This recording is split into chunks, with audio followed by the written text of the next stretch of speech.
Control हाँ किया है। अच्छा, ओम शांति, ओम शांति, ओम शांति, ओम शांति। आपको सोमप्रभा बेन और पूरा परिवार, हाँ, आपको हम सब सोलापुर सब जोन निवासी सर्व देवी परिवार के तरफ से, साथ साथ हम सब टीचर्स बहनों के तरफ से विशेष विशेष हार्दिक स्वागत है, स्वागत है, स्वागत है। फूल नहीं तो फूलाची पाकली बोलते हैं मराठी में। ऐसे आपको आप हाथ आगे कीजिए तो हम आपको बाबा के सुगंध युक्त फूल समर्पित करते हैं। आपको गुच्छ के रूप में आप इसको स्वीकार कीजिए। तो आपको बहुत बहुत धन्यवाद, अभिनंदन, क्योंकि आपने समय निकाल करके हमें क्लास कराने के लिए मान्यता दे दिए। इसलिए बहुत बहुत हृदय पूर्वक धन्यवाद है, थैंक्स है, हार्दिक स्वागत है, आंतरिक दिल से, सिकवा जान से। बहुत दिन के बाद हम मिल रहे हैं ऑनलाइन से, इसलिए बहुत खुशी भी हो रही है और सभी को आपका परिचय भी हो रहा है। सभी भाई बहनें भी बहुत खुश होकर के आपका क्लास सुनने के लिए तैयार हुए हैं। तो अभी आपका परिचय हमारा भाई शिवशंकर भाई कराएंगे। सभी को आपके बारे में परिचय मिले, इसलिए मैं हमारे भाई शिवशंकर भाई जी से निवेदन करती हूँ कि आपका परिचय सुनावे। परिचय दो बहन जी का।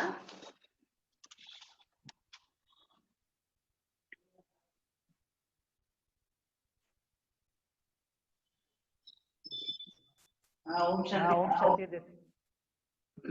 ओम शांति भाई। हाँ, ओम शांति दीदी। आज विशेष आपका परिचय देने के लिए बाबा ने निमित्त बनाया। आपका इंट्रोडक्शन भी सुनते हैं, बायोडाटा भी आया है, तो बहुत लंबी लिस्ट है, सभी पढ़ के इतना दिल खुश हो गए। थोड़ा शॉर्ट में बता दूंगा। आपका जन्मदिन है 8 जनवरी 1961 और जन्म स्थान है काबोए झाम्बिया और रिलीजन है हिंदू। ज्ञान में आप 1974 से चल रहे और 18 मास इंडिया में ट्रेनिंग करके फिर वापस अफ्रीका में चले गए और विहंग मार्ग की बहुत सेवा कर रहे। और आपका मैं क्लास भी सुनता हूँ, फ्रीडम ऑफ फियर, और एक्सपीरियंस भी बहुत अच्छा था आपका। तो इसलिए आपका नाम जो है प्रतिभा दीदी, माना इसमें ही 8 कैरेक्टर आता है, तो ऐसा लगता है कि आप अष्टरत्नों में आ जाएंगे। P माना पावरफुल, R माना रॉयल्टी, A माना एक्टिव, T माना टैलेंट, I माना इंटेलिजेंट, B माना ब्रेवरी, H माना ऑनेस्टी, A माना ऑलराउंडर। ऐसे विदेश में सभी तरफ ऑलराउंडर सेवा कर रहे हैं। मुझे तो लगता है आप विदेश सेवा में वेदांती दीदी के पीछे आप ही है, तो सभी बहुत खुश हो रहे। सोलापुर निवासी सुनने चाहते हैं। हाँ, तो अभी ज्यादा समय न लेते हुए आपका क्लास का लाभ लेना चाहते हैं, तुरंत आप यू आर मोस्ट वेलकम। अभी आप शुरू कर सकते थे। ओम शांति। Thank you. थैंक यू सबको, बहुत थैंक यू। सोमप्रभा बेन को भी बहुत थैंक यू। तो हमारे आज के दिन सतगुरुवार का दिन है, तो आप सबको सतगुरुवार के दिन की भी बहुत ग्रीटिंग्स है। हमारा आवाज आपको क्लियर आ रहा है? आ रहा है, क्लियर आ रहा है। अच्छा, तो सबसे पहले तो मैं आपको थोड़ा अफ्रीका का ही परिचय दे दूं। सोमप्रभा बेन और हमारे सनगप्पा भाई तो सब कुछ जानते हैं, लेकिन फिर भी आप लोगों को थोड़ा पिक्चर आवे कि अफ्रीका एक बहुत बड़ा कॉन्टिनेंट है और कॉन्टिनेंट में 56 कंट्रीज है।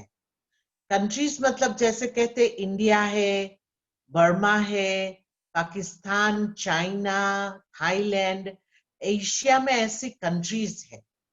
तो कई बार कई लोग मुझे पूछते हैं आपकी वेदर कौन सी है, आपका वहां खाना कैसा है।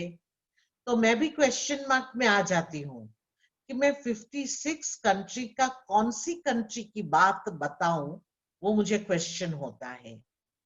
लेकिन क्या है कि सेवा सदर्न अफ्रीका, साउथ अफ्रीका नहीं। साउथ अफ्रीका एक छोटा सा देश है अफ्रीका में, लेकिन सदर्न अफ्रीका में 6-7 कंट्रीज आ जाती है।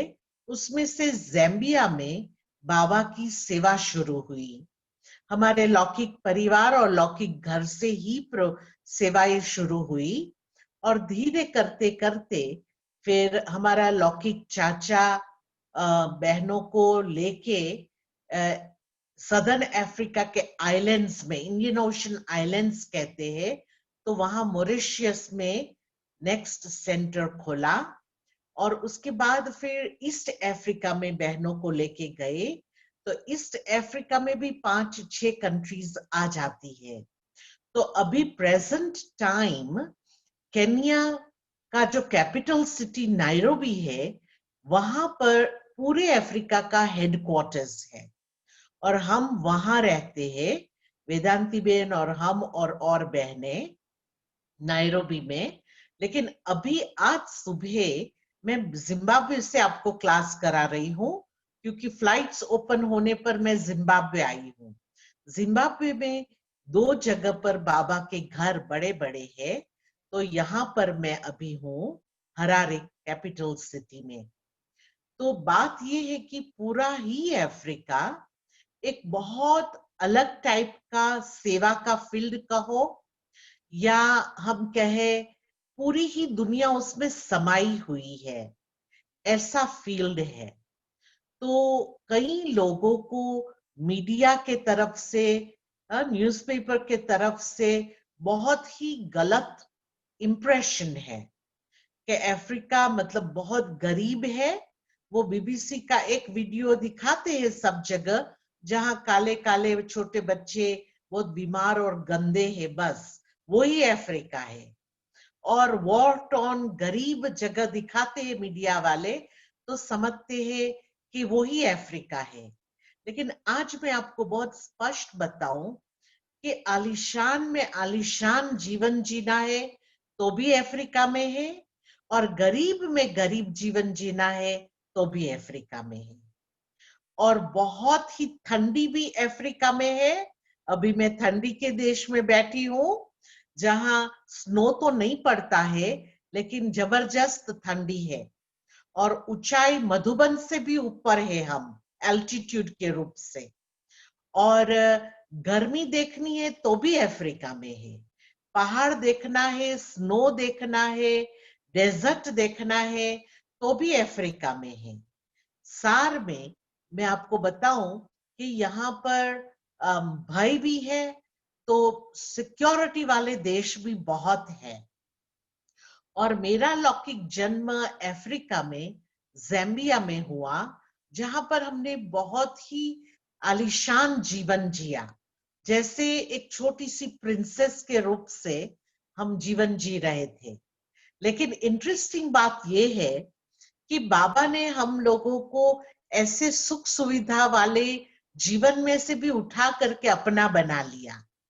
तो कई लोगों को इंप्रेशन ये रहता है कि ब्रह्मा कुमारी बनना, ज्ञान मार्ग में चलना, आध्यात्मिकता को अपनाना गरीब लोग ही करते हैं, दुखी लोग ही करते हैं, अशांत लोग ही करते हैं। वो भी एक गलत बात है, क्योंकि भगवान के बनने में गरीब बनना, दुखी बनने की जरूरत नहीं है, लेकिन भगवान अपने बच्चों को चूज कर लेता है। तो ये अफ्रीका के एक कोने से भगवान ने हमारे लौकिक परिवार को भी चूज करके अफ्रीका की और विदेश की सेवा का निमित्त बनाया।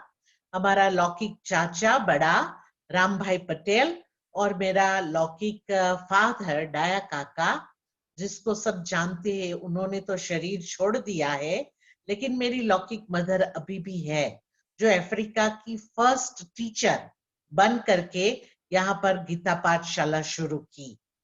तो हम तब स्कूल में थे, मैं छोटी थी, 13 साल की थी, लेकिन अंदर से एक प्रकार की लगन थी कि मुझे भी यही सेवा करनी है। क्यों? तो मैंने पहली बार जब उषाबेन और रमेश भाई को हमारे घर में देखा, तो मैंने कभी भी लाइफ में मंदिर नहीं देखा था, खाली मूवी में देखा था। और मैंने ऐसे सफेद वस्त्र या सन्यासी ये लोगों को भी कभी लाइफ में देखा नहीं था। तो जब मैंने उषाबेन को पहली बार देखा, मुंबई वाली उषाबेन को, तो मैंने कहा ऐसे सिंपल लोग भी होते हैं क्या? क्योंकि मेरे को सिंपलिसिटी क्या है उसका कोई नॉलेज नहीं था। क्योंकि मैंने बताया आपको कि हम कैसे बड़े हुए थे, बड़े बड़े घर और टेनिस कोर्ट और स्विमिंग पूल, तो ये नॉलेज ही नहीं था। लेकिन बाबा के बनने के बाद सिंपलिसिटी का नॉलेज आया, तो हमें बहुत अट्रैक्शन हुआ कि मुझे ऐसी जीवन जीना है जहां सिंपलिसिटी हो और खुशी हो। क्योंकि हमने उषाबेन रमेश भाई को बहुत खुश देखा, और 4 दिन के बाद ही हमने दादी जानकी को देखा।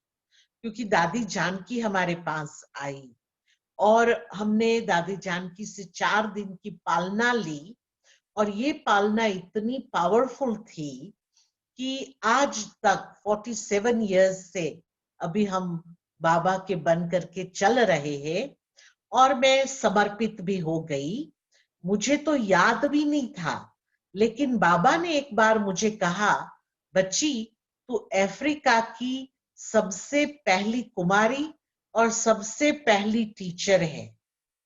जब ये सुनते हैं, बाबा की वरदान सुनते हैं, तो हमें कई बार उल्टा नशा चढ़ सकता है, जिससे अभिमान भी आ सकता है कि बस मैं तो पहली टीचर हूँ, पहली कुमारी हूँ, मैं नंबर 1 टीचर हूँ, ऐसा उल्टा नशा चढ़ सकता है।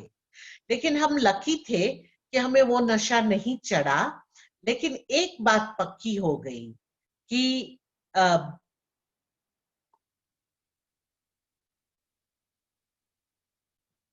तो एक बात पक्की हो गई कि मुझे एक रोल मॉडल बनना है। रोल मॉडल बन करके मैं जो कर्म करूंगी मुझे देख और करेंगे। मतलब मेरे बाद के जितने भी टीचर्स आएंगे, ब्राह्मण आएंगे, उसके लिए मुझे एक एग्जाम्पल बनना है। दूसरा कि मैं बहुत नाजुक थी, बहुत नाजुक। तो बाबा ने मुझे घड़ी घड़ी कहा, बच्ची तू तो जगत माता है, हाँ, तू तो शेरनी है, बकरी नहीं है। तो बस बाबा ने शेरनी बना दिया कि एक क्वालिटी भर दी कि डरना नहीं है, निर्भय होकर के सेवा के फील्ड में जाना है। हम बहुत छोटे थे और पहला भाषण हमने 14 इयर्स की एज में किया। तो मैंने बताया आपको कि मैं बहुत नाजुक थी, लेकिन आपको सुनाई पड़ता है?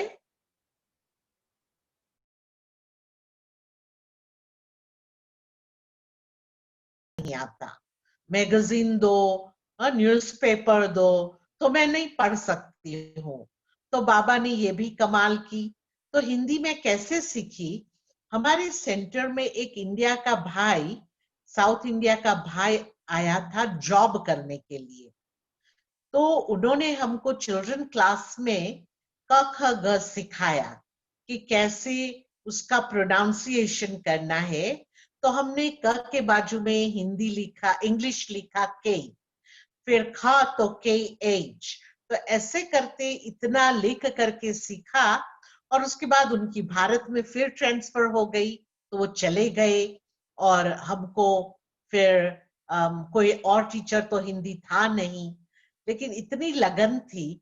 तो स्कूल में ब्रेक टाइम में बैठ करके हम हिंदी मुरली, पूरी मुरली इंग्लिश से लिखते थे। तो आज बाप दादा, तो वो पूरा इंग्लिश में पेंसिल से लिखते थे। और ऐसे करते हम पूरी मुरली जब सुनाने के लिए रेडी होते थे, तो हम वेदांती बेन को बोलते थे, अभी मैं मुरली के लिए रेडी हूं।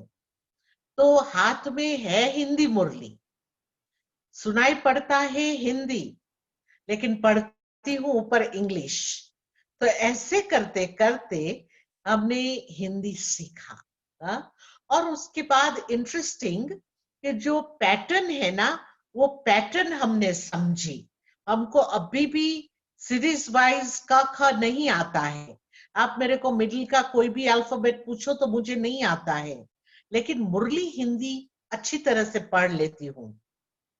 तो जब पैटर्न से पढ़ा ना, तो पैटर्न से समझा कि इसको समझ कहा जाता है, इसको सतयुग कहा जाता है पैटर्न से। तो जब हमने सीखा तो मधुबन में मैनुअल टाइपराइटर था और साइक्लोस्टाइल कॉपीज आती थी सेंटरों में, तो वो पैटर्न से सीखा। थोड़े साल के बाद इलेक्ट्रिक टाइपराइटर आ गया, तो इलेक्ट्रिक टाइपराइटर का फॉन्ट अलग था, तो फिर पूरा सीखना पड़ा, क्योंकि वो पैटर्न बदल गई थी। और उसके बाद फिर काफी साल के बाद कंप्यूटर्स आ गए, तो कंप्यूटर्स में फॉन्ट्स बदलते रहते हैं। तो हमने राजू भाई को हंसते हंसते बोला, वो जब नायरोबी आया था, राजू भाई आप एक ही फॉन्ट रखो, क्योंकि हम लोगों को कोई हिंदी थोड़ी आता है, हम तो पैटर्न देख करके पढ़ते हैं। अभी आप अचानक फॉन्ट बदल दो तो हमको मुश्किल हो जाता है समझना कि ये क्या है। तो हंसने लगे, बोला हमने तो ऐसा कभी नहीं सोचा था। तो मैं तो फॉन्ट नहीं बदलता हूं, लेकिन कोई सेवाधारी भाई आ जाता है तो वो फॉन्ट बदल देता है। सार में शुरू शुरू में बचपन के दिन भुला न देना, आज हंसे कल रुला न देना। तो यही रीति से हम हिंदी भी बोलना सीखे, यही रीति से हम हिंदी मुरली पढ़ना भी सीखे। और फिर अचानक हमको प्रोग्राम्स में बुलाने लगे, मेगा प्रोग्राम में, बड़े बड़े प्रोग्राम में। तो वहां अचानक स्टेज पर बोलते हैं कि बहन जी आप हिंदी में बोलना, आप गुजराती में बोलना। गुजराती मेरी मदर टंग है, लेकिन गुजराती तो मुझे पढ़ना भी नहीं आता है, अभी भी नहीं आता है, तो बोलना तो बहुत मुश्किल है। तो एक बार अहमदाबाद में मेगा प्रोग्राम में हमको इनवाइट किया, मैं तो यही इंप्रेशन से गई कि मुझे इंग्लिश में बोलना है, लेकिन स्टेज पे बैठ जाने के बाद बोला कि अभी आप गुजराती में बोलना। तो मुझे एक सेकंड के लिए तो बहुत शॉक लगा, और मैंने कहा अच्छा कोई नहीं, मैं ट्राई करूंगी, और हमने गुजराती में बोला। लेकिन मेरे बाद का जो स्पीकर था वो एक गुजरात यूनिवर्सिटी की प्रोफेसर थी, और उन्होंने गुजराती में पीएचडी किया था। तो मुझे तो इतना शौक लग गया कि मैंने भाषण किया गुजराती में, और वो भी पीएचडी गुजराती वाली प्रोफेसर के सामने। तो मैंने उनको बोला कि सॉरी मैंने कोई भूल की हो। बोला नहीं, आपका गुजराती बहुत मीठा गुजराती था। तो कहने का भावार्थ ये है कि बाबा का ज्ञान आप कोई भी भाषा में सुनाओ, लेकिन भासना मिल ही जाती है। बच्चों को जो जगना है तो वो जाग ही जाते हैं। मुझे याद है हमारे पास बहुत बड़ा सेंटर था, फिर दादी कुमार का ने बोला कि अभी हमको हैंड्स की जरूरत है, तो मैं वेदांती बेन को बुला लेती हूँ, आप लोग छोटा गीता पाठशाला बना दो और आप कुमारिया क्लासेस चलाओ। तो हमको बहुत अंदर से दुख हुआ कि हम कुमारिया क्लासेस चलावे, हमको तो वेदांती बेन चाहिए, हमको तो टीचर चाहिए। तो हम बड़े बड़े प्रोग्राम करने लगे, और अचानक वेदांती बेन का आना हुआ विजिट करने के लिए। तो जब विजिट करने के लिए आना हुआ तो हमने, हमारे लौकिक फादर ने एक कम्युनिटी में जाके बोला कि हमारी बड़ी बहन आ रही है, तो आप हमको लेक्चर का वो दो, क्या दो, लेक्चर का स्लॉट दो संडे को। तो बहुत मुश्किलात से ये लोग अग्री हुए, क्योंकि वो ब्रह्मा कुमारी के फेवर में नहीं थे कि ब्रह्मा कुमारी तो भक्ति छुड़ाती है, घर छुड़ाती है, यही इंप्रेशन था। तो ऐसे करते ये लोग ने बोला हाँ 10 मिनट का टाइम देंगे। और आप विचार करो कि वेदांती बेन का फ्लाइट नहीं आया। अभी फ्लाइट नहीं आया तो हमारे लौकिक फादर ने बोला, जिसको पूरे यज्ञ में सब काका के रूप से जानते हैं, आप लोग ने भी मधुबन में काका को देखा ही होगा। वो बहुत मधुबन जाता और बहुत सेवा करता और बहुत सबको पालना देता था। अभी तो 5 साल से शरीर छोड़ दिया। तो वो मेरे को बोलता है, काका कि अभी क्या है, मैं और दूसरी कुमारी थी, तो हम दोनों को बोला कि हम ये लेक्चर का प्रोग्राम कैंसिल तो करेंगे नहीं, क्योंकि सेवा बहुत मुश्किलात से मिलती है। और उन्होंने हम दोनों को बिठाया, मुझे और दूसरी बहन को, और भाषण सिखाया, लेक्चर करने का सिखाया, कि सच्ची मन की शांति क्या है। और ऐसे करते हमने लेक्चर सीखा। और 10 मिनट का लेक्चर करना था। 10 मिनट तो मुझे ऐसे लगा कि जैसे मेरी आधी जिंदगी चली गई।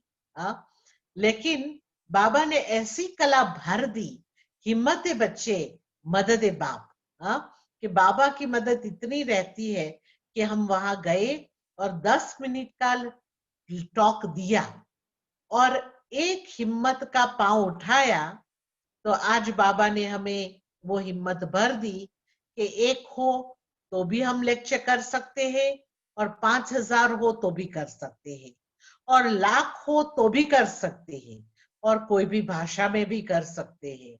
तो ऐसे करते करते बाबा ने बहुत हमें चांसेस दिए। तो भारत में थोड़ा टाइम सेवा देने के बाद दादी कुमार का, जो हमारी प्रकाशमणि दादी है, तो उन्होंने मुझे बोला कि तू अफ्रीका की है, तू वापस अफ्रीका ही जा। ऐसे तो बहुत मांग आ रही है न्यूजीलैंड, जर्मनी, सब जगह से, लेकिन आप अफ्रीका ही जाओ, कनाडा से, सब जगह से।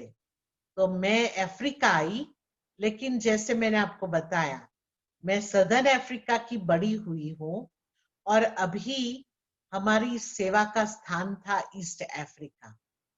आप थोड़ा एनालाइज करो कि खाली एक भारत जो है, इतना देश, इंडिया में आप नॉर्थ इंडिया से साउथ इंडिया में जाओ तो भी कितना फर्क पड़ जाता है, भाषा में, खाने में, कल्चर में, वेदर में, वेजिटेशन में। तो ये तो पूरा ही कॉन्टिनेंट, देश ही अलग है। तो हम नायरोबी में गए। नायरोबी में एक बहुत छोटा बाबा का घर था, बहुत छोटा, और वहां पर हमारी वेदांती बेन थी, और मैं 6 मास के बाद वहां आई सेंटर स्टार्ट होने पर।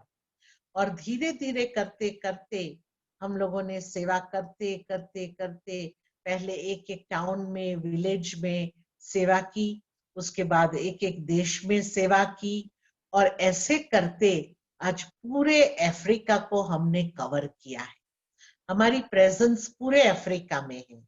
जब मैं बोलती हूँ कि प्रेजेंस पूरे अफ्रीका में है, उसका मतलब ये नहीं सब जगह सेंटर्स है, क्योंकि सेंटर्स के लिए फिर हैंड्स चाहिए, हैंड्स हमारे पास है नहीं। जब हमने एक प्रोजेक्ट शुरू किया, सर्व अफ्रीका, अफ्रीका की सेवा करो, 30 इयर्स की एनिवर्सरी पर हमने ये प्रोजेक्ट शुरू किया, और बाप दादा के पास मधुबन में वो प्रोजेक्ट प्रेजेंट किया। बाबा ने कहा, सेवा प्रोग्राम तो बहुत अच्छा है, लेकिन अपने हैंड्स मिले उससे ही करना, दादी के पास हैंड्स नहीं मांगना। तो इशारा मिल गया। तो हम लोगों ने क्या किया, अफ्रीका के 30 इयर्स के एनिवर्सरी पर हमने ये प्रोजेक्ट बनाया। क्यों आपको बता रही हूं कि भारत की सेवा और फॉरेन की सेवा में रात दिन का फर्क है। आपको अफ्रीका के कॉन्टिनेंट में 4 भाग आप कर दो, 4 भाग में नॉर्थ अफ्रीका देखो ना, तो वो इस्लामिक है। आपको लगता है कोई मिडिल ईस्ट कंट्री में आप हो, मक्का, मदीना, या फिर कोई भी मिडिल ईस्ट कंट्री देखो, तो ऐसा है वहां पर। बहुत चुस्त मुसलमान, और पूरा जैसे अरबिक देश है सब। फिर वेस्ट अफ्रीका में देखो तो फ्रैंकोफोन है, फ्रेंच है, तो पोर्चुगीज, फ्रेंच, स्पेनिश ये सब है। वहां के पैसे भी वही है, फ्रैंक्स। भाषा भी ऑफिशियल वही है, फ्रेंच या पोर्चुगीज या स्पेनिश। और वहां के कायदे तरीके सब वही है। फिर आप ईस्ट अफ्रीका में आओ ना, तो ईस्ट अफ्रीका एंग्लोफोन है, इंग्लिश है, लेकिन फिर भी भारत का टच है। क्यों भारत का टच है? भारत से बहुत नजदीक है, 5 घंटे की फ्लाइट है, तो बहुत भारत का टच है। हमारे पास ईस्ट अफ्रीका में भारत की चीजें, सब्जियां, भाषा, मंदिर, गुरुद्वारे, सब कुछ वहां पर है। और लोग हिंदी गुजराती भी बोलते हैं, साउथ इंडियन भी बोलते हैं, सब बोलते हैं, मतलब जो भी भाषा है वो बोलते हैं। फिर आप सदर्न अफ्रीका में जाओ, तो सदर्न अफ्रीका एक्सट्रीमली छोटा सा यूरोप जैसा है, कि आप अमेरिका या यूरोप में है तो ऐसा है। वहां पर लोगों को अपनी भाषा भी जल्दी नहीं आती है। अभी जहां मैं बैठी हूँ वहां गुजराती है, साउथ इंडियन है, लेकिन इंग्लिश ही बोलते हैं। पूरा देश इंग्लिश से चलता है। अभी मुश्किलात से हमने हिंदी मुरली सुनाना शुरू किया, तो इंग्लिश और हिंदी दोनों चलता है। लेकिन वहां पर हमको भारत की सब्जियां, भारत की दालें, ये सब नहीं मिलता, हम भारत से लेके जाते हैं। तो यहाँ का ही जो है वो खाना होता है। और उसके बाद फिर इंडियन ओशन आइलैंड्स है, तो इंडियन ओशन आइलैंड भी भारत से बहुत मिलते जुलते हैं। जैसे हमारा मॉरिशस है, रेन्यो है, तो वो भारत से मिलता जुलता है। मॉरिशस तो ऐसे ही समझो फ्रेंच कॉलोनी थी, अभी इंग्लिश भी सब सीख गए हैं, लेकिन फिर भी वहां के बड़े बड़े मंदिर है, वहां की पूजाएं है, शिवरात्रि मनाते हैं। यहाँ ये देश में तो शिवरात्रि किसी को पता भी नहीं है। कोई घर घर में थोड़ा मना लेते हैं, मंदिर बना है तो थोड़ा कर लेते हैं, तो ऐसा है। तो बाबा ने हमें बहुत ही वैरायटी फील्ड में बिठाया है। और उसके बाद फिर वेदर भी ऐसी है, कहाँ बहुत ठंडी है, कहाँ बहुत गर्मी है, डेजर्ट है, तो ऐसा ये फील्ड है। अभी ये तो मैंने आपको ज्योग्राफी का नॉलेज दिया, लेकिन जो बाबा की सेवाएं हैं, तो 56 कंट्रीज में हम चक्कर लगाते हैं, और वीजा सबके लेने पड़ते हैं। भले मेरा अफ्रीकन पासपोर्ट है, उसका मतलब ये नहीं मैं आराम से सब जगह जा सकती हूँ।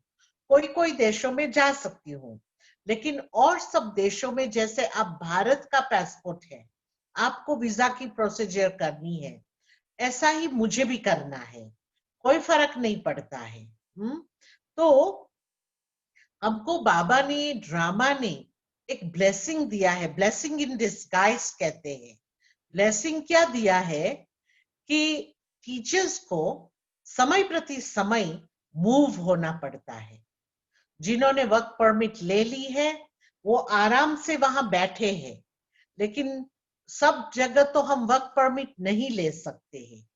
तो कोई कोई बहनें वहां पर बैठी है, जैसे मॉरिशस की कोई बहनें हैं, साउथ अफ्रीका की कोई बहनें हैं, ईस्ट अफ्रीका की थोड़ी बहनें हैं, दो तीन बहनें, और सब जितने भी हमारे स्टाफ है वो सबको चक्कर लगाना पड़ता है। तो बाबा हमेशा कहता है कि मेरा सेंटर, मेरे स्टूडेंट, मेरा अकाउंट, मेरी कार, मेरी चीजें, कुछ भी नहीं है, एक ही है, बस मेरा बाबा। तो एग्जाम्पल कि एक बहन को इथियोपिया भेजा, उसको ज्यादा से ज्यादा 3 मास या 6 मास का वीजा मिलता है, उससे जास्ती नहीं मिलता है। लेकिन मेरे पास वर्क परमिट है, तो मुझे रातों रात मैसेज आएगा कि आप इथियोपिया जाओ, क्योंकि वो बहन का वीजा नहीं बढ़ा है। तो हमारे सेंटरों में 3 चीजें हैं। एक अकाउंट, जो बाबा के बॉक्स से जो पैसा निकलता है उसका पूरा पैनी पैनी का हिसाब होता है, वो हमें रखना है। हमें ना नहीं है, जितना भी यूज करना है प्यार से करो, रिस्पेक्ट से करो, खाओ, सेवा करो, सब करो, लेकिन पैनी पैनी का हिसाब, जो पूरे यज्ञ में ही ऐसा है, ऐसी बात नहीं है, लेकिन ये एक अकाउंट की बात है। दूसरा इन्वेंटरी है। तो इन्वेंटरी में क्या है, सेंटर में क्या क्या चीजें हैं, कितने बेड है, कितने मैट्रेस है, कितनी चादर है, कितने मशीन है, कितने कंप्यूटर है, कितने फोन है, ये सब चीजें किचन में क्या क्या है आपके पास, वो इन्वेंटरी में है। और तीसरा स्टूडेंट का नाम, लिस्ट और कांटेक्ट, तो उसका भी वो लिस्ट है। क्यों? क्योंकि कई बार जब हम चेंज होते हैं ना, तो कई बार थोड़ा एडवांस में हम जाकर के एक दूसरे को हैंड ओवर करते हैं, 1 वीक पहले या 2 दिन पहले या ऐसा। कई बार हैंड ओवर करने का टाइम नहीं रहता है, तो हम लोग एयरपोर्ट पर मिल जाते हैं। एयरपोर्ट पर मिल करके वो बहन मुझे देगी, मैं उनको समझूंगी, और ऐसे करते सेंटर में हम जाके कंटिन्यू करते हैं सेवा। और कई बार तो हम जिस जगह छोड़ करके दूसरी जगह पर मिलते हैं, तो वहां पर मतलब हमें वो सेंटर का कोई भी आइडिया नहीं है, दरवाजा कहाँ है, स्टूडेंट कौन है, कुछ भी पता नहीं होता। लेकिन हाँ जी हाँ का पार्ट हमारी सेवा के फील्ड में हमें नेचुरल बनाना ही है। बाबा ने हमें ये तो बताया है, हाँ जी हाँ, लेकिन उसके साथ साथ एवरेडी और सडनली, जो बाबा ने कई बार मुरली में कहा है कि बच्चे एवरेडी और सडनली ये दोनों, एवरेडी बनो और अचानक, तो ये भी पार्ट हमें ब्लेसिंग इन डिस्गाइज अफ्रीका के फील्ड में मिलता है। तो कोई भी टीचर ये नहीं कह सकती ये मेरे स्टूडेंट्स है, परिचय के रूप से कह सकते हैं कि हमने निमित्त बन करके ज्ञान सुनाया या दिया, अलौकिक माँ है निमित्त बन करके, लेकिन फिर वो बच्चे को भी यूज्ड टू हो जाना है, क्योंकि हमको वहां से ट्रांसफर मिल जाती है। ऐसे ही हम ये नहीं कह सकते कि ये मेरा बैंक अकाउंट है, बाबा के घर का है, और फिर जो मुझे गिफ्ट मिलती है वो भी मैं इन्वेंटरी में दाखिल कर देती हूँ। हाँ, शायद मुझे जरूरत है तो मुझे कोई ना नहीं बोलेगा, मैं खुशी खुशी से ले सकती हूँ। तो इन्वेंटरी में डाल करके फिर लिखना है कि मुझे ये गिफ्ट दी थी, मैं ये जरूरत है इसलिए ले रही हूँ। तो क्लियर, पूरा क्लियर अंडरस्टैंडिंग है। तो इतना हमको अच्छा लगता है कि बहुत हम लाइट रहते हैं, और जब भी फोन आया बस आप आगे जाओ तो चल पड़ते हैं। तो एवर रेडी और सडनली, हम ये नहीं कह सकते हमको अचानक कहना, अचानक नहीं कहना, हमको एडवांस में कहना, ये नहीं कह सकते हैं। तो बाबा ने हमें ऐसे एवर रेडी रखा है।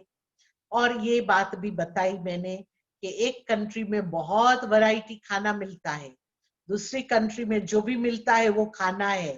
तो हम ये नहीं कह सकते मुझे दाल चावल रोटी सब्जी ही चाहिए, जो मिलता है वो खाना है। ब्राह्मणों की मर्यादा अनुसार ही खाएंगे, ऐसी बात नहीं है, लेकिन फिर भी जो वहां का लोकल है वो खा करके खुश होना है। तो बहुत ही बाबा हमें, जैसे मैं कहती हूँ, इतना तैयार करके रखता है कि अचानक कुछ भी सिचुएशन हो तो हमें रेडी हो करके, निर्भय हो करके, हिम्मत मर्दा तो मददे बाप। तो ये जो सेइंग बाबा ने मुरलियों में कही है, बाबा ने मुरली की पॉइंट्स कही है, ज्ञान की पॉइंट्स कही है, तो वो हमारा फील्ड हमें ऑटोमेटिकली रेडी कर रहा है, और काफी हद तक हम रेडी भी है। तो थैंक्स बाबा को और थैंक्स ड्रामा को। तो मैं आपको ये प्रोजेक्ट के बारे में सुना रही थी, सर्व अफ्रीका। आप लोगों ने मधुबन में तो सुना ही होगा, क्योंकि बाबा के सामने कई बार हम लोग आए ये बात और अपडेट लेकर के। तो बाबा ने कहा अपने हैंड्स ही से ये प्रोजेक्ट करना, मतलब सार हम समझ गए कि यज्ञ से हैंड्स नहीं मांगना है, यज्ञ से पैसा नहीं मांगना है, और हमें ये सेवा करनी है। तो ये प्रोजेक्ट में हम लोगों ने ये 2004 में हमने किया था, क्योंकि 74 में सेवा शुरू हुई, तो 30 इयर्स हमको 2004 में हुई। तो हम लोगों ने पूरा प्लानिंग बनाया, तो 4 कॉलम बनाए और बहुत बड़ा चार्ट। और वो चार्ट में हमारे पास तो बहुत सेंटर भी कम थे और टीचर्स भी बहुत कम थी। तो हमने 4 कॉलम में एक कॉलम डाला कि आप 6 मास या 1 साल सेवा दे सकते हो तो आपका नाम डालो। 6 मास से कम नहीं, 1 साल से जास्ती हो सकता है, क्योंकि वीजा का इशू है, इसलिए तो उसमें आप डाल सकते हो नाम। जो आप 6 मास और 1 साल के लिए कहाँ नहीं जा सकते हो, तो आप आपके लोकल सेंटर में सेवा दे सकते हो, दिन में या वीक में या महीने में। तो जो वहां की बहन है वो अपना नाम लिखेगी वो लिस्ट में, वो तो जा सकेगी, लेकिन उनकी जगह पर कोई सेवा करने वाला चाहिए। तो लोकल तो वहां आप कर सकते हो, जैसे कोर्सेज करा रही है वो बहन, तो आप कोर्सेज की जवाबदारी ले लो, तो वो बहन निकल करके 1 साल 2 साल जा सकती है। आप भंडारी की बहन है तो आप भंडारी की जवाबदारी ले लो, भोग बनाने की जवाबदारी ले लो, तो वो बहन जा सकती है। तो ऐसे करते एक कॉलम वो था। दूसरा कॉलम था कि आप योग तो करते हो, अमृत वेले का योग करते हो, मुरली के समय योग करते हो, नुमन शाम का योग करते हो, लेकिन उसके अलावा आप जो ये प्रोजेक्ट के लिए योगदान दे सकते हो, तो कितना दान दे सकते हो योग का? 1 घंटा दिन का रोज, आधा घंटा, 10 मिनट, 15 मिनट, कुछ भी हो, लेकिन वो आप लिखो। जो योग कर रहे हैं वो नहीं गिनती करना, उसके अलावा ये प्रोजेक्ट के लिए आप लिखो। तो लोगों का नाम आने लगा सब जगह। फिर तीसरा कॉलम था कि धन की सेवा। आपके सेंटर में तो आप मंथली देते हो, बाबा के बॉक्स में डालते हो, कोई प्रोजेक्ट है तो उसके लिए कंट्रीब्यूट करते हो, लेकिन उसके अलावा जो आपके पास कुछ कंट्रीब्यूशन करने का है धन से सेवा, तो आप आपका लिखो कि आप हर मंथ कितना दे सकते हो ये प्रोजेक्ट के लिए। और चौथा, तो जैसे हाँ, चौथा जो मैंने बताया ना आपको, ये कि आप आपके लोकल सेंटर में सेवा देने के लिए कितना टाइम जा सकते हो। तो ऐसे करते हमने चार्ट रख दिया और सबको भेज दिया। तो विश्व भर में भेजा। क्यों विश्व भर में भेजा? हमको वो भाषाएं चाहिए, फ्रेंच चाहिए, पोर्चुगीज चाहिए, स्पेनिश चाहिए, इटालियन, जर्मन, इंग्लिश, हिंदी, तो ये सब भाषाएं चाहिए।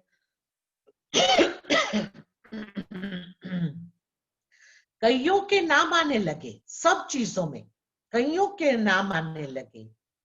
जिन्होंने 6 मास लिखा था, 1 साल लिखा था, उन्होंने कोई कोई ने तो 5 साल सेवा दी जॉब छोड़ करके।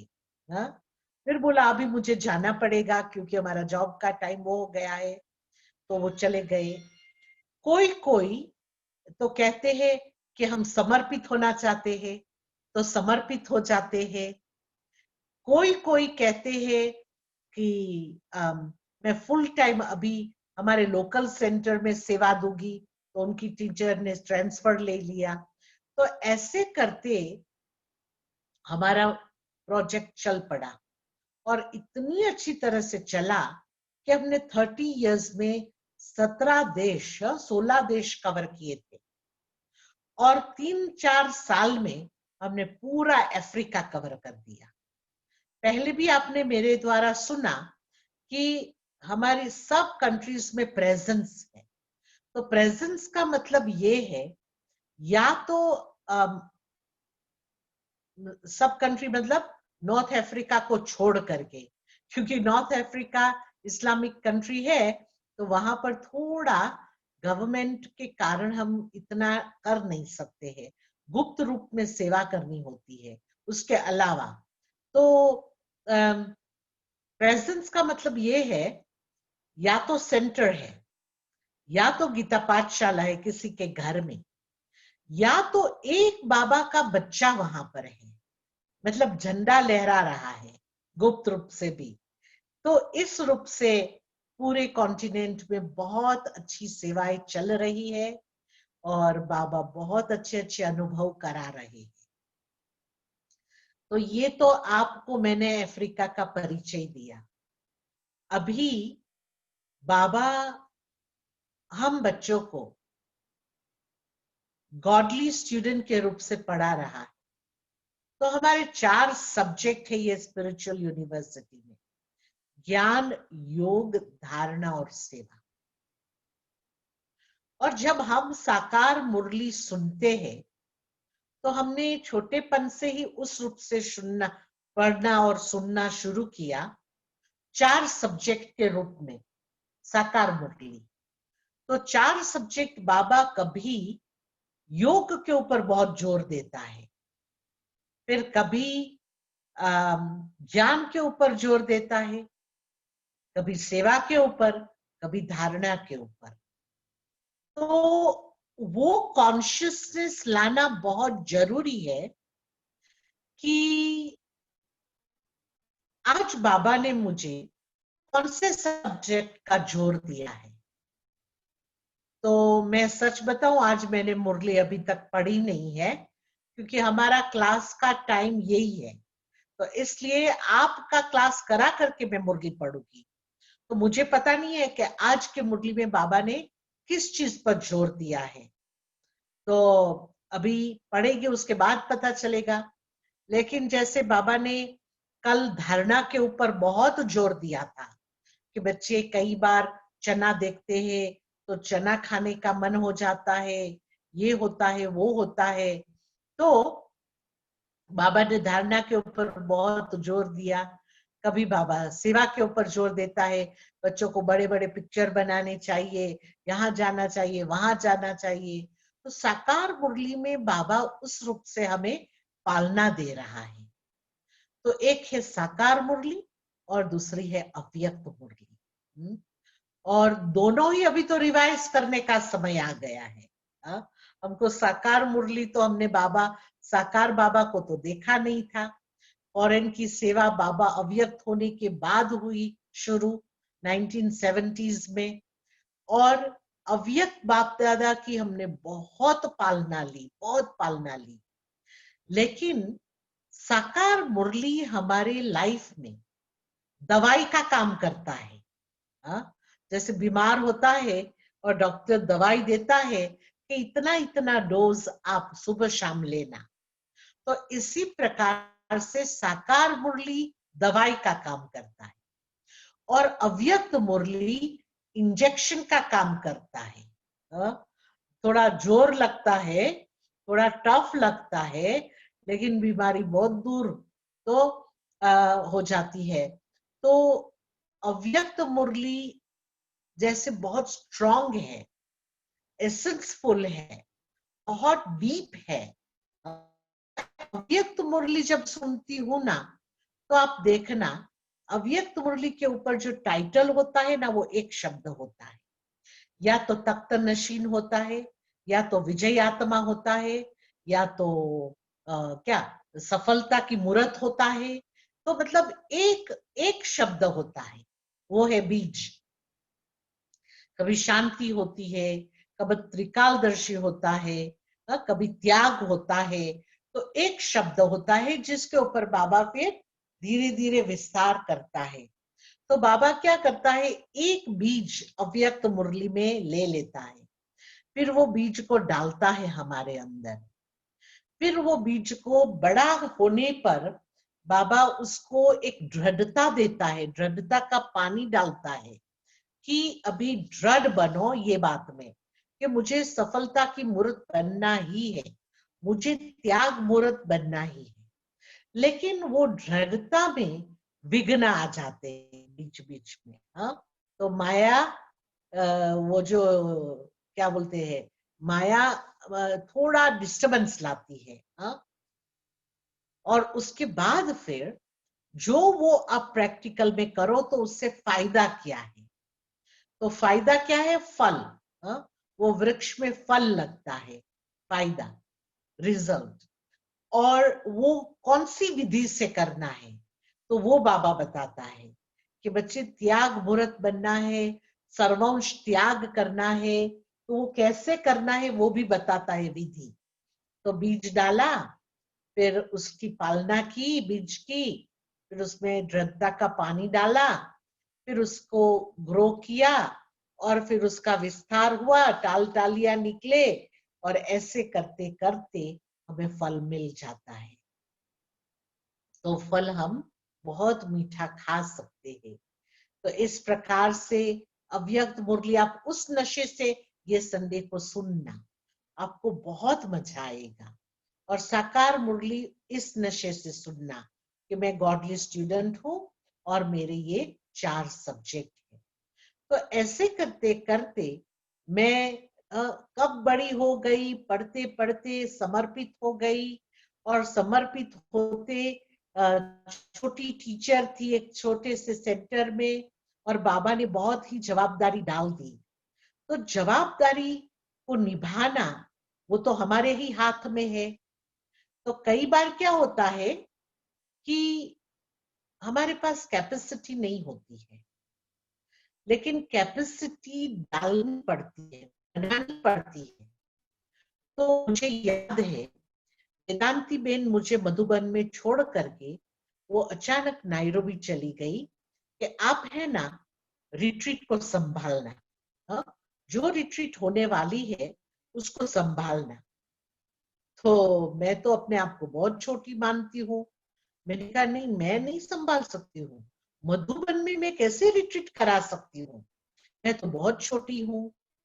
बाबा ने हमको नशा चढ़ाया है कि बच्चे तुम छोटी कुमारी नहीं समझो, जगत माता समझो। लेकिन फिर भी यज्ञ में इतने बड़े बड़े दादियां हैं, ये तो काफी साल पहले की बात है। हाँ? तो मुझे पढ़ने का बहुत शौक है, बहुत मैं पढ़ती हूँ। हाँ? मुझे इतना शौक है। तो वो चली गई, मुझे थोड़ा रोना भी आ गया कि अभी मैं कैसे करूंगी मधुबन में। हाँ? और जैसे छोटा बच्चा होता है, उसके माँ बाप उसकी उंगली पकड़ करके चलता है, लेकिन एक पॉइंट आता है जब उंगली छोड़नी पड़ती है, और जब छोड़ते तो बच्चा रोना भी शुरू कर देता है, फिर थोड़ा गिर भी जाता है, नहीं गिर करके वो अपने आप ही खड़ा होने का प्रयत्न करता है। तो ज्ञान मार्ग में भी, सेवा के फील्ड में भी ऐसा ही है। तो थोड़ा रोना भी आ जाता है, तो तब मैंने रो लिया, लेकिन कोई चुप करने वाला थोड़ी था रूम में मधुबन में। तो मैंने सोचा चलो अभी क्या है। तो ये जो पुराने न्यूज़पेपर्स आते हैं ना, जिस पुराने न्यूज़पेपर में कभी टोली देते हैं, कभी नाश्ता देते हैं, कभी वो लॉन्ड्री में आता है, नहीं लॉन्ड्री में कपड़े धुलाई करके आता है, तो ऐसा कुछ पार्सल में आया। तो कुछ पढ़ने का नहीं था, तो मैंने कहा चलो, मैं तब थोड़ी इंटरनेट और ये सब था कि बस फोन खोलो और चालू हो जाओ। तो मैंने वो पुराना न्यूज़पेपर देखा, तो मैं पढ़ना शुरू किया। तो उसमें स्टोरी थी, बहुत सुंदर story, from darkness to light. लौकिक न्यूज़पेपर था, फ्रॉम डार्कनेस टू लाइट। और मैंने वो पढ़ा, डार्कनेस टू लाइट देख करके ही मैंने पढ़ा कि ये क्या है। और उसमें स्टोरी ये थी कि एक बहुत ही नामी ग्रामी बैंक का मैनेजर था, बहुत अच्छी तरह से जीता था, रहता था, उसके बच्चे भी बहुत जैसे पढ़े लिखे थे, वाइफ थी, बेटी थी, सब था। और दोनों बेटे उनके साथ रहते थे, बेटी की शादी हो गई थी। लेकिन एक प्रॉब्लम था, वो जो बैंक का मैनेजर था ना, उसको बहुत सम्मान देते थे विलेज वाले, सब समाज वाले, कम्युनिटी वाले, स्कूल वाले, सब बहुत मान देते थे। लेकिन ये मान लेना नहीं चाहता था टीचर, नहीं बैंक का मैनेजर। तो वो क्या करता था, उसको कहाँ भी कोई भी चीज का ओपनिंग कराने के लिए सम्मान देते थे, तो उसका भाषण वो स्टार्ट करता था कि मैं कुछ भी नहीं हूं, बैंक का मैनेजर तो निमित्त मात्र हूं, लेकिन मैं एक छोटे से गांव में, छोटी सी स्कूल में एक छोटा सा टीचर था, बस वो ही शुरू कर देता है। तो छोटा सा टीचर था, बस साधारण टीचर था।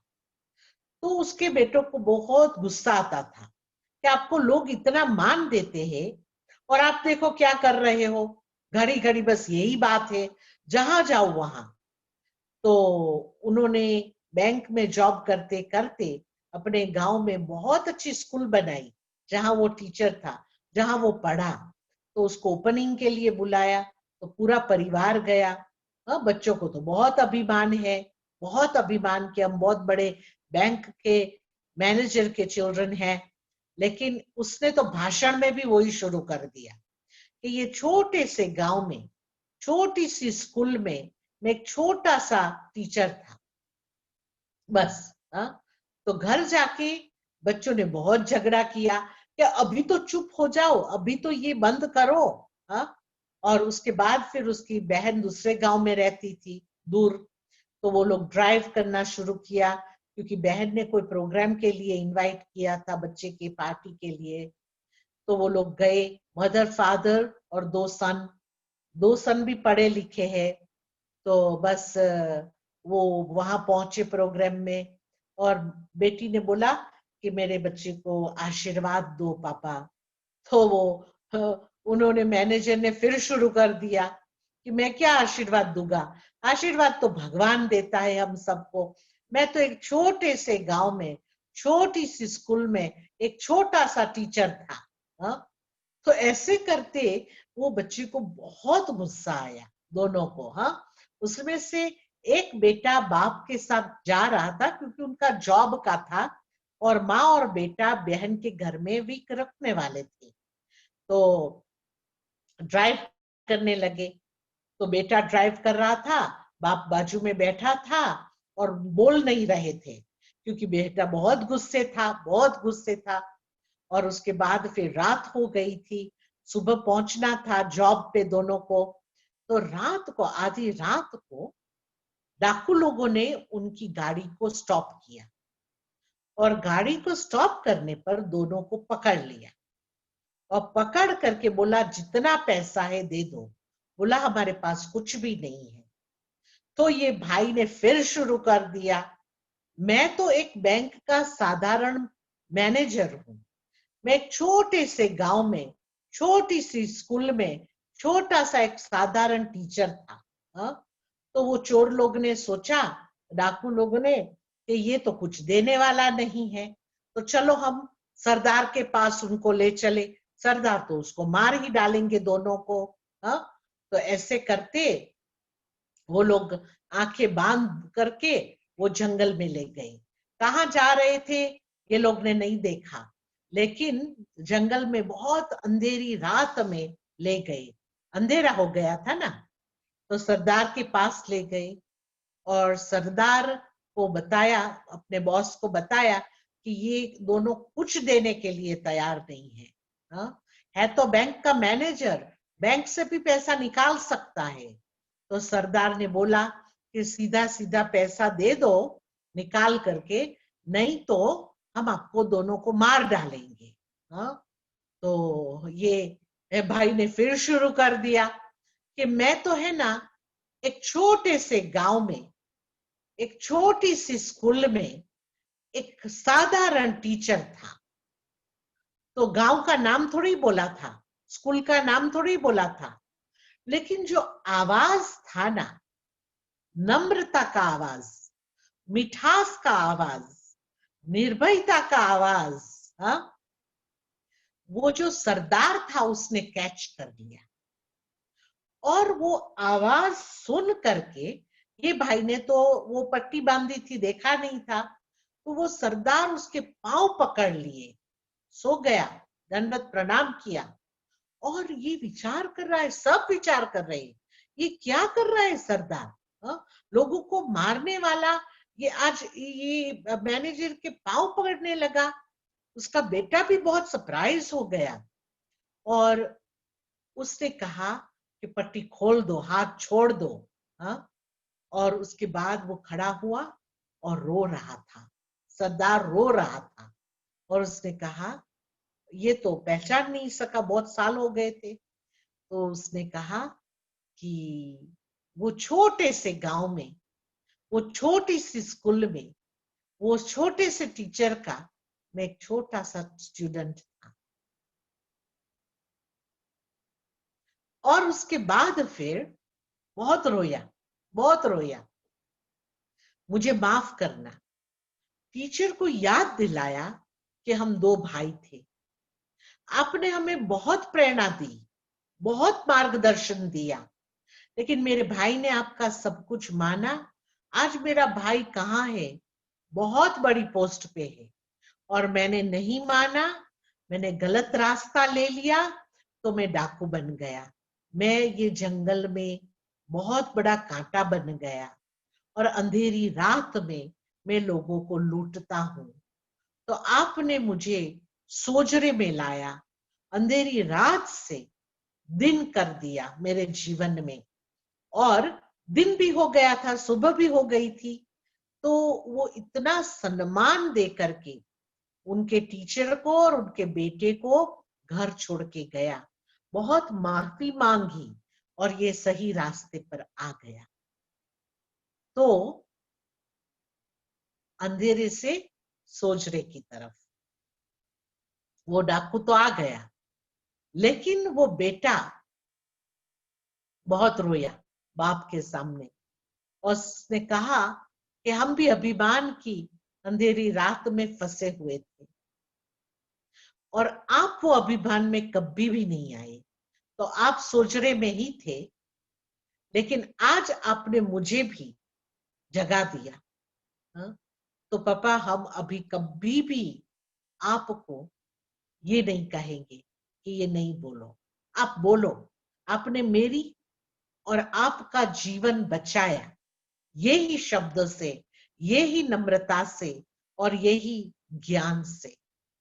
सार में कहने का भावार्थ ये है कि जब मैंने वो स्टोरी सुनी पढ़ी, तो मुझे इतना नशा चढ़ गया, इतना नशा कि अरे देखो ये टीचर ने कहां से कहां पहुंच करके भी नम्र होकर के वो अपनी नम्रता को छोड़ा नहीं।